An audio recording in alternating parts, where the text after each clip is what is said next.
Welcome back, Storytimers. Today's read aloud is Kitticorn by Matilda Rose and Tim Budgeon. Next time you're in Fairyland, make sure you visit Mrs. Poe's magic pet shop in the town of Twinkleton under Beanstalk.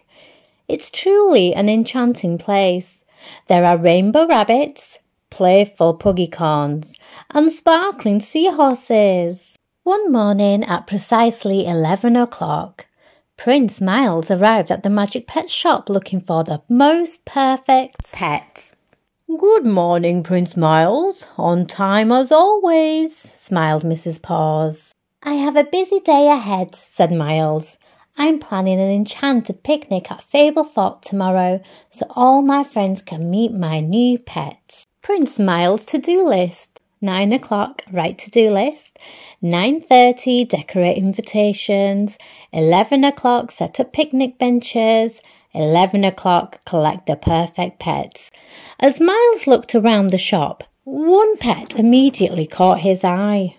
Dozing majestically on a velvet pillow was Kitticorn. She looked as cuddly as a kitten and as graceful as a unicorn. Kitticorn was perfect for Miles. "She may look peaceful now, but she's just tired from all the exploring she loves to do," laughed Mrs. Paws. Kitticorn sleepily nuzzled into Prince Miles. How could something so perfect not be right for him? Prince Miles set off for Mr. Rye's bakery, with Kitticorn napping comfortably in the basket of his bicycle. On his way, he spotted Prince Leo and Llama making music. "I can't stop," called Miles. "I have a strict schedule to stick to for the picnic. You'll meet my majestic new pet tomorrow." But just then, Kitticorn woke up and leapt straight out of the basket. She started pawing at the wind chimes, making a terrible racket. Kitticorn wasn't elegant like Miles imagined. But Leo and Llama were delighted and began playing and singing along to the sound of the wind chimes. "Come and play with us," said Leo. "Oh, I suppose 5 minutes won't hurt," said Miles, as he picked up the tambourine and joined in the fun. Prince Miles was having so much fun, but as the clock struck 12, he realised Mr. Rye would be sold out of fresh bread. "My whole schedule is messed up now, Kitticorn. We'll have to bake the bread ourselves," cried Miles. Back at Fable Fort, Miles had to rush to get all of the food ready. The cakes were a little messy, the biscuits were all different sizes, but the bread looked almost as good as Mr. Rye's. "Maybe we can still have the perfect picnic, Kitticorn," said Miles, when... Oops, now the invitations were spoiled. But Miles didn't have time to be cross, so he hopped back on his bike with his very important list. They collected the balloons and delivered their now mucky invitations. "We're nearly back on schedule. Only a few more invites to go." "No, Kitticorn!" Kitticorn hopped out of the basket and curiously crawled through the brambles. Miles followed, feeling frustrated. But as they reached the most magical secret garden, Prince Miles couldn't believe his eyes. He hesitated. The swing looked like a lot of fun, and Kitticorn was already bounding around making new friends. "Come and join us," called Princess Ava. Miles jumped on the swing, flying higher and higher, when suddenly he spotted something above. The balloons had blown away into the sky. "Nothing has gone right since Kitticorn came along," said Miles. "Here's your invitation, Ava. Sorry it's mucky." "This is the coolest invitation I've ever seen," said Princess Ava.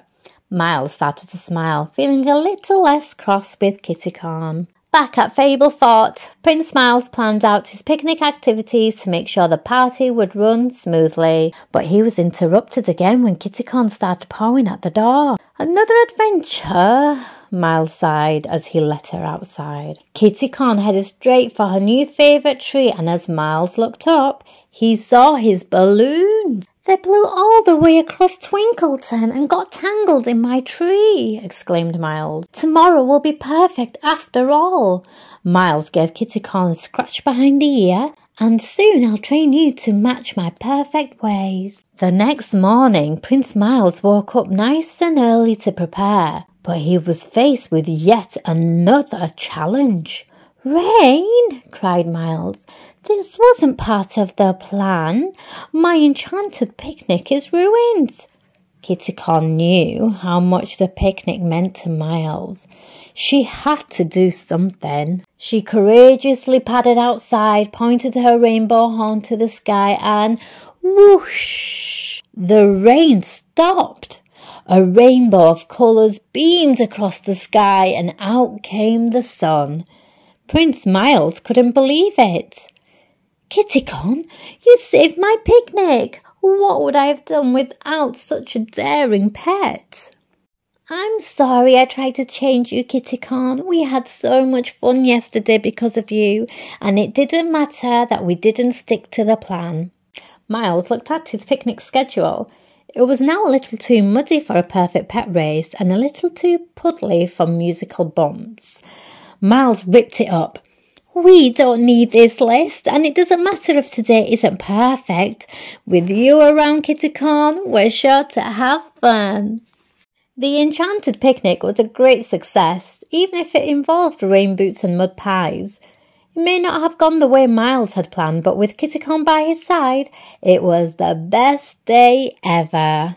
She really was the perfect pet for him. Aww, thank you for listening, and don't forget to like and subscribe.